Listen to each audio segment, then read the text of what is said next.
Previously, in Haunted Love, Ryan discovered a mysterious mirror hidden deep within the cursed Haveli. What seemed like a mere object turned out to be a portal to the past where he witnessed glimpses of a forbidden love and betrayal tied to his own bloodline. Alina encountered a ghostly bride who spoke in riddles, warning her that Ryan was being watched by a presence older than time. Meanwhile, Hannery narrowly escaped a deadly trap triggered by a hidden sigil beneath the floorboards. As the trio connected more pieces of the puzzle, it became clear the Haveli wasn't just haunted. It was alive, feeding off emotions and memories. And now, with the mirror awakened and the curse taking form, their fates are bound to a darkness that refuses to stay buried. Tonight, the Haveli reveals its most terrifying secret yet. A faceless entity emerges from the shadows, tied directly to Ryan's bloodline. As whispers echo through the walls and a forgotten ritual demands blood, the team Ryan, Alina, and Hannery must confront a past that was never truly buried. Will they escape the grip of this faceless curse, or is it already too late? The candlelight flickered wildly in the underground chamber, casting monstrous shadows on the stone walls. Ryan's fingers trembled as he held the ancient book, the Book of Silence, its leather cover cracked and blackened with age. Alina and Hannery stood behind him, their eyes glued to the strange markings and blood-red symbols inked across the fragile pages. "Do you hear that?" whispered Alina.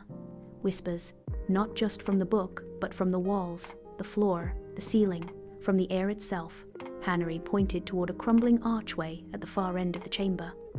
"There's something behind that wall, something alive." As they approached the arch, a gust of ice-cold wind blasted out from within, extinguishing the candle and plunging them into darkness.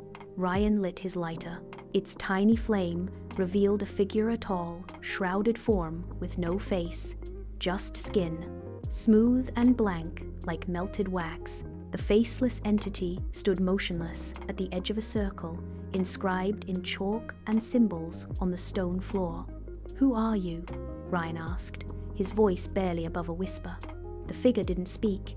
Instead, it raised a trembling hand and pointed straight at Ryan. Suddenly, the symbols around the circle began to glow crimson, and a voice echoed not aloud, but inside their minds. "The blood has awakened the curse. You are his descendant.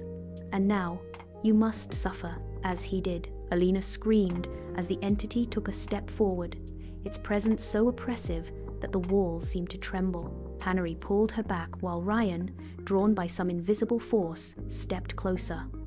"What does it want from me?" Ryan demanded. The answer was not given in words, but in visions flashes of a man identical to Ryan, tortured within the Haveli centuries ago, accused of summoning spirits for love, betrayed. Ryan clutched his head. The pain was unbearable. Alina grabbed the book from the ground and flipped through the pages. It says, "The curse can only be lifted if the bloodline breaks the chain willingly. We have to finish what your ancestor started, but the right way." "But what does that mean?" Hannery asked.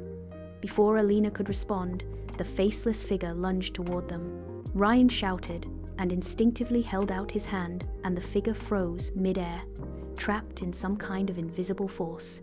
The book glowed in Alina's hands. The words rearranged themselves as if reacting to the presence of the curse. "A ritual," she read aloud. "A ritual of redemption. We must find the mirror of echoes." The entity howled in frustration, fading slowly into the shadows as the symbols dimmed. For now, the threat was contained. Ryan dropped to his knees, sweat dripping from his forehead. "What the hell is happening to me?" "You're becoming who you were always meant to be," said a voice behind them. They turned. An old woman stood in the shadows near the passage entrance. Her eyes white, her skin shriveled like ancient parchment. "I am Laila," she said, "the last keeper of the Haveli, and I've waited for you, Ryan." The deeper they go, the more twisted the truth becomes, as an ancient spirit keeper reveals herself, and the book begins to rewrite its own pages. Ryan is forced to confront the reality of who he really is. A cursed soul, or the key to breaking the chain? The answers lie ahead in the mirror of echoes.